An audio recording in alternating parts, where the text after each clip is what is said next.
ডান চোখ ও বাম চোখের মাঝখানে কি থাকে? আপনাদের সময় শুরু হচ্ছে এখন। 1 2 কপালটায় ভাই 3 এটাও একদম সহজ কোশ্চেন। কপাল। কিছুই না। কিছুই না। কিভাবে? কারণ এই যে ডান চোখ বাম চোখ মাঝখানে তো কিছুই নাই। কিছুই নাই। তাহলে আপনি বেঁচে আছেন কিভাবে? নাকের হাত 5 থাকে। কোশ্চেনটা আপনার ভালো করে শুনেন। ডান চোখ ও বাম চোখের মাঝখানে কি থাকে?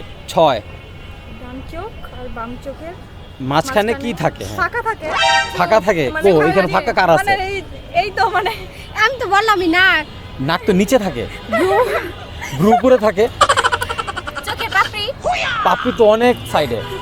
এত কইরা হইল না তো। 7 এই তো ইয়া আমি আবার বলতেছি কোশ্চেনটা ভালো করে শুনেন।